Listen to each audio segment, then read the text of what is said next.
भाई जो गुरु बचन पे डट गे, कट गे फंद 84 के। अब ये सारी बातें सुन के फिर धर्मदास जी ने क्या कहा? धर्मदास वचन, विष्णु पूर्ण परमात्मा हम जाना, जिंद निंदा कर हो नादाना। धर्मदास जी बोले विष्णु भगवान पूर्ण परमात्मा है, हमने अच्छी तरीके से जान रखा है। और हे जिंदा, तुम फालतू में नादानी में निंदा मत करो हमारे भगवानों की।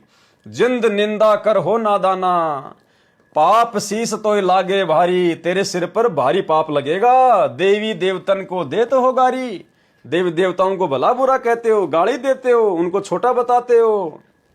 जिंदा कबीर जी वचन, जे ये निंदा है भाई, ये तो तोर गीता बतलाई। हे वैष्णव साधु जी, अगर आप इसको निंदा बता रहे हो तो ये निंदा तो खुद आपकी गीता जी कह रही है, मैं नहीं कह रहा। गीता लिखा तुम मानो साचा। कबीर परमात्मा बोले एक तरफ तो तुम गीता जी में लिखे ज्ञान को साचा मान रहे हो, अमर विष्णु है कहां लिख रखा? अब इस गीता में कहां लिख रखा है कि विष्णु भगवान अजरो अमर है, अविनाशी है? कहां लिखा हुआ है? तुम पत्थर को राम बताओ, लड्डवन का भोग लगाओ। तुम इन पत्थरों को भगवान बता रहे हो और इनको लड्डुओं का भोग लगा रहे हो। कबहू लड्डू खाया पत्थर देवा, या काजू किशमिश पिस्ता मेवा? क्या पत्थरों ने कभी लड्डू खाया है, लड्डू का भोग लगाया है? या कभी काजू किशमिश मेवा कभी खाई है पत्थरों ने? पत्थर पूज पत्थर हो गए भाई। आप लोग भी पत्थर पूज पूज के शास्त्र विरुद्ध साधना करके पत्थर जैसी स्थिति में आ गए हो। आंखें देख भी मानत नहीं, गीता जी को आंखों से पढ़ रहे हो, देख रहे हो, और फिर भी मानने को तैयार नहीं। ऐसे गुरु मिले अन्यायी, आप लोगों को ऐसे कर्महीन गुरु मिल गए, ऐसे अन्यायी गुरु मिल गए, जिन मूर्ति पूजा रीत चलाई, जिन्होंने आपको इस मूर्ति पूजा के ऊपर आरूढ़ कर दिया। इतना कहे जिंदा हुए अदेखा, इतना कहते ही परमात्मा कबीर जी वहां से अंतर ध्यान हो गए। अदेखा यानी दोबारा जिनको देखा ना जा सके। इतना कहे जिंद हुए अदेखा, धर्मदास मन किया विवेका। अब धर्मदास जी मन ही मन में सोचने लगे, विचार करने लगे कि भाई बातें तो सारी सही बता रहा था और बिल्कुल गीता जी में भी ऐसा ही लिखा हुआ है, और अचानक से परमात्मा जो जिंदा महात्मा रूप में बातें कर रहे थे वो अंतर ध्यान हो गए। तो धर्मदास जी सोचने पर मजबूर हो गए। धर्मदास वचन, अब धर्मदास जी क्या सोचने लगे, क्या विचार करने लगे? ये क्या चेटक बीत्या भगवन, ये क्या चेटक हो गया, अचानक से क्या चमत्कार हो गया, ये क्या जंत्र मंत्र हो गया, ये क्या चेटक बीत्या भगवन, कैसे मिटे आवागमन? अब आवागमन कैसे मिटेगा, मेरा जन्म मरण का रोग कैसे मिटेगा? गीता फिर देखने लग गया, वही वृतांत आगे आ गया। धर्मदास जी ने तुरंत गीता जी को खोला तो परमात्मा के आशीर्वाद से वही श्लोक, वही बातें फिर से सामने आ गई। एक एक श्लोक पढ़े और रोवे, सिर चकरावे जागे न सोवे। धर्मदास जी का दिन का चैन, रातों की नींद हराम हो गई। एक एक श्लोक को पढ़ रहा है और आंखों से आंसू निकल रहे हैं कि भाई वो जिंदा महात्मा जो बातें बता रहे थे बिल्कुल 100% की बातें थी। रात पड़ी तब न आरती की न्या। धर्मदास जी का वो पहले वाली भक्ति साधना आरती करने का मन ही नहीं किया। झूठी भक्ति में मन दीना, जबरदस्ती जैसा भी उन्होंने उस भक्ति को किया, लेकिन उनकी इच्छा नहीं थी। ना मारा ना जीवित छोड़ा। धर्मदास जी कह रहे हैं कि उस जिंदा महात्मा ने तो मुझे इस स्थिति में लाके छोड़ दिया, ना मारा ना जीवित छोड़ा। अध पका बना जस फोड़ा, जैसे फोड़ा हो जाता है, ना पकता है ना वो कच्चा रहता है, यानी ना उसका इलाज किया जा सकता है और उसमें दर्द भी हो, पीड़ा भी हो। तो उस अध पके फोड़े की तरह धर्मदास जी की स्थिति हो गई। ये साधु जे फिर मिल जावे। धर्मदास जी सोच रहे हैं यदि वो जिंदा महात्मा मुझे एक बार फिर से मिल जाए, सब मानूं जो कछु बतावे। वो जो कुछ भी कहेगा उसकी सारी बातें मानूंगा। भूल के विवाद करूं नहीं कोई, अब की बार मैं कोई वाद विवाद नहीं करूंगा, कोई सवाल जवाब नहीं करूंगा। आधीनी से सब जानू सोई, वो जो मुझे बताएंगे मैं सारी बातें उनकी स्वीकार करूंगा, बस एक बार मुझे वो जिंदा बाबा मिल जाए। उठ सवेरे भोजन लग्या बनाने, लकड़ी चूल्हा बीच जलाने। जब लकड़ी जलकर छोटी होई, पाछलो भाग में देखा अनर्थ जोई। लकड़ी का जो पिछला भाग था, क्योंकि सुबह सुबह उठ के अंधेरे में खाना बना रहा था, जब बाद में थोड़ा सा अंधेरा छटा, रोशनी हुई, और जब लकड़ी का पीछे वाला भाग देखा तो उसमें से लाखों चींटियां बाहर निकल रही थी मुंह में अंडे ले लेके। चटक चटक कर चींटी मरी है, अंडन सहित अगन में जरी है। धर्मदास ने देखा चटक चटक कर चींटियां मर रही हैं और अंडों सहित उस आग में जल के मर रही हैं, जल रही हैं। तुरंत आग बुझाई धर्मदासा, पाप देख भये उदासा। क्योंकि धार्मिक आत्मा थी, अच्छी आत्मा थी, परमात्मा चाहने वाली आत्मा थी, इसलिए उस पाप को देखकर धर्मदास जी उदास हो गए। ना अन्न खाऊं न पानी पीऊं, इतना पाप कर कैसे जीऊं।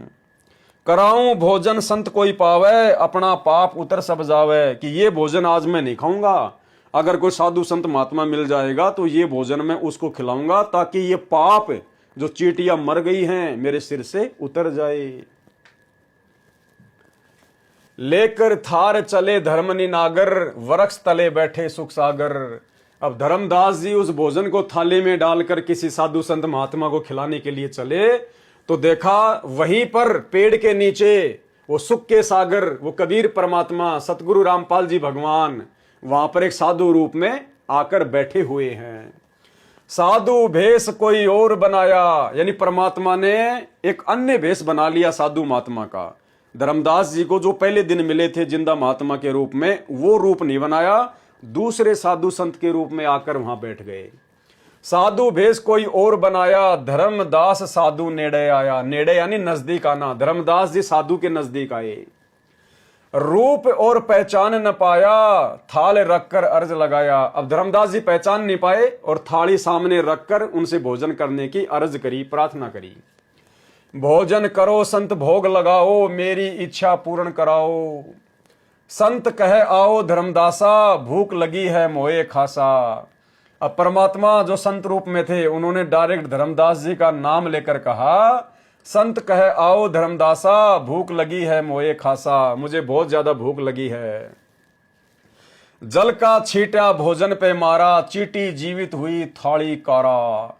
अब परमात्मा ने लीला करी, अपने कर कमंडल से जल लेकर भोजन पे यूं छिड़का तो पूरी थाली चींटियों से काली हो गई, भर गई पूरी थाली।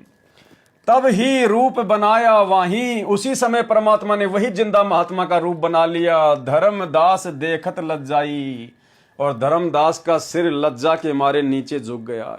क्योंकि पहले दिन धर्मदास जी कह रहे थे कि हम कोई जीव हिंसा नहीं करते, हम कोई पाप नहीं करते, क्योंकि परमात्मा जिंदा महात्मा के रूप में थे, मुसलमान की तरह दिख रहे थे। तो धर्मदास जी ने देखा कि मुसलमान तो जीव हत्या करते हैं, मांस खाते हैं। तो धर्मदास जी बढ़ चढ़ के बातें कर रहे थे कि हम कोई जीव हत्या नहीं करते।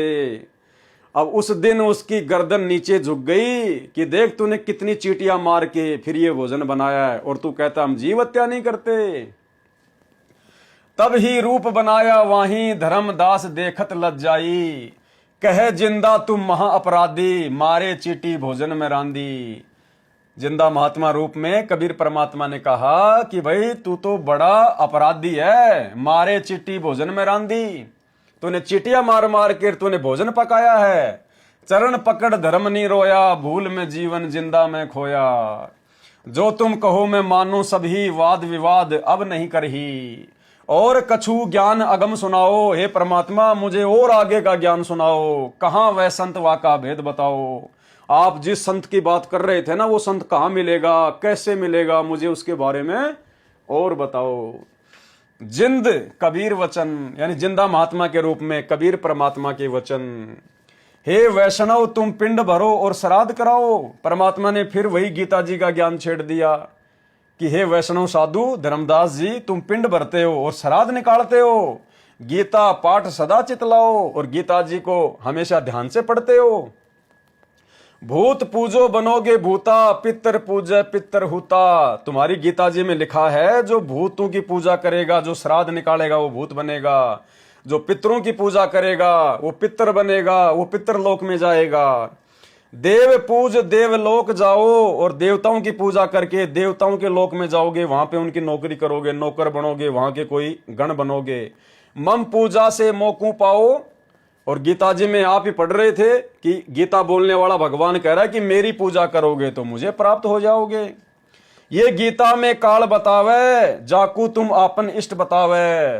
ये धर्मदास जी गीता जी में ये काल कह रहा है कि भूत पूजोगे भूत बनोगे, पितर पूजोगे पितर बनोगे, देव पूजोगे देवताओं के लोक में जाओगे, और मेरी पूजा करोगे तो मुझे पाओगे। ये गीता में काल बतावे, जाकू तुम अपना इष्ट बतावे। ये तुम्हारा गीता ज्ञानदाता कह रहा है, जिसको तुम अपना इष्ट कह रहे थे अपना भगवान बताते हो। गीता अध्याय 9 श्लोक नंबर 25 का सारांश। इष्ट कह करे नहीं जैसे, जैसा तुम्हारा इष्ट कह रहा है वैसा तुम कर ही नहीं रहे। सेठ जी मुक्ति पाओ कैसे? फिर आप जी गीता पढ़ के कैसे जन्म मरण से मुक्ति पाओगे? जो गुरु बचन पे डट गए, कट गए फंद 84 के, कट गए फंद 84 के, कट गए फंद 84 के।